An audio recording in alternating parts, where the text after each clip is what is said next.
Welcome back. Thank you very much for staying with us. Now, joining us to discuss the deportation of Janus is Dr. Sithembile Bhengu, Director at the Hani Institute. Dr. Bhengu, good evening. Thank you very much for joining us on the show. Your reaction to, as the Hani Institute, to today's announcement of the deporting of Janus.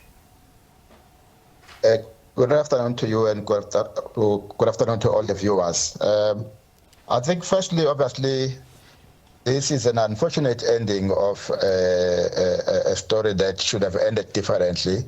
Mr. Walus is now being deported back to Poland, and the family of Chris Hani, the South African Communist Party, and generally South Africans, we are still none the wiser around the actual intricacies of what led to the assassination of Chris Hani those many 31 years ago. Now, we understand that government ministers visited Chris Hani's widow to explain the decision before it was even announced to the public. Were you aware of this as well?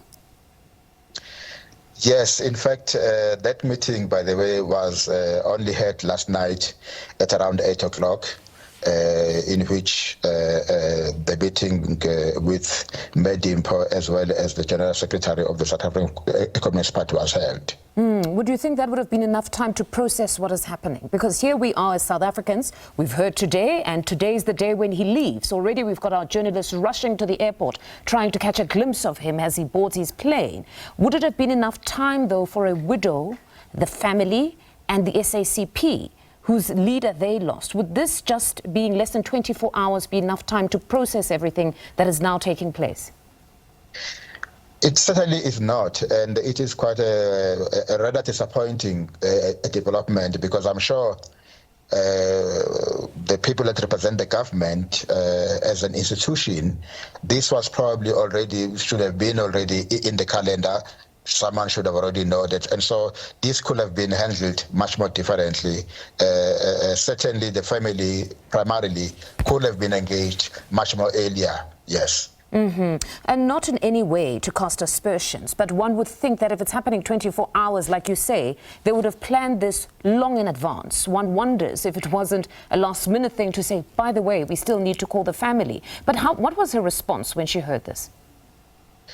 Certainly, the family, as we have seen in the statement, by the way, that was released by the South African Communist Party, they were quite perturbed by this reaction and felt that this was quite an unfortunate way through which actually what is likely to be the end of this entire saga that they've been going through for over 31 years, unless obviously the state then accedes to the request to actually institute an inquest on this case. But it is really unfortunate that what is likely to be the end of this, what they've been going through, the pain, the trauma, and all of those for 31 years, ends in this way, in which they are almost ambushed and not even be given space to actually be able to process this whole matter. But most certainly the end was coming nevertheless, because with the court judgment, it really was the final arbiter, and it decided on this one, that beyond the 2 years that he would stay in the country, he would then leave to his homeland. But the question of who could have ordered the hit is still one that many felt remains unanswered. Hani's widow wants an inquest now, as you say, to probe the death. Do you believe, though, that more information could come out of an inquest? We do believe that the inquest can essentially be able to reveal much more deaths. And I think South Africa has done very well, by the way. Over the last few years, we have had 2 inquests, one of the assassination of Dr. Aket, the other one of the Timor family. Yes. And I think both inquests, they provide a basis for which the Hani family and the SACP have a case to say, by the way, the Hani assassination is only 31 years. And so a number of the factors, a number of probably even personalities are still around. And so if the state is able to accede and essentially there is resources being put to ensure that there is a proper inquest, I do believe that there is a lot that can be uncovered.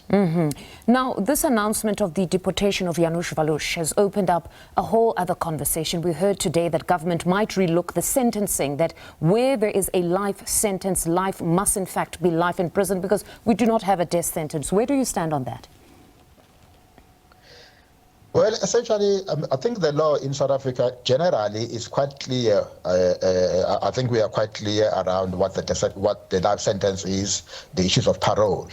And so on the issue of Janus Walus, the actual issue that has always been the cry by the family, that has been the issue been presented by the SACP, is not necessarily about how the legal system in South Africa works. The question has been was that at the heart and the principle itself in what is the regulation around parole is around the issue of remorse.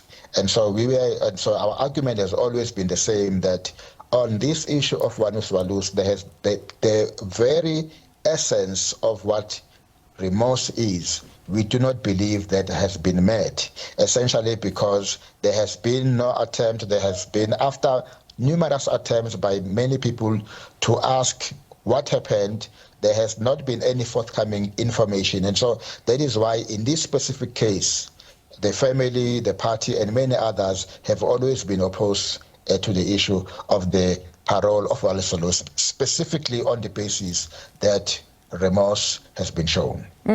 But beyond everything, as this specific tragic part of our history comes to a close, would you say that government, to a certain extent, tried its best? Because at every turn, you had the Justice Minister constantly blocking. There was always a block of parole at some point. Would you say, even if perhaps there was a blunder, if you will, of the 11th hour communication, but would you say, looking at how government has dealt with this matter, what it means to the Hani family, what it has meant to the SACP, the broader political space, and even South Africans, do you believe that at the very least, throughout this whole process, they've tried their best?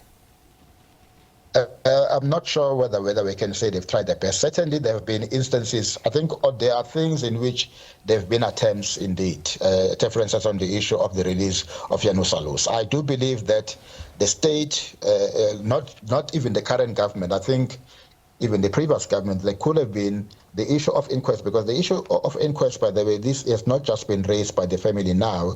If you recollect, as long back as probably the 2016, 2017 commemoration, began to be talks around maybe there's a need for an inquest on this case, and so even the issue of the inquest is not really a new matter, but so far has not gained any traction, especially with government, which is the key player, that if then it gains traction with the state, it will then be able to actually find the resources and find the personnel to be able to carry it out. All right, Dr. Bhengu, thank you very much for your time on the program. That's Dr. Sithembile Bhengu. He's director at the Hani Institute.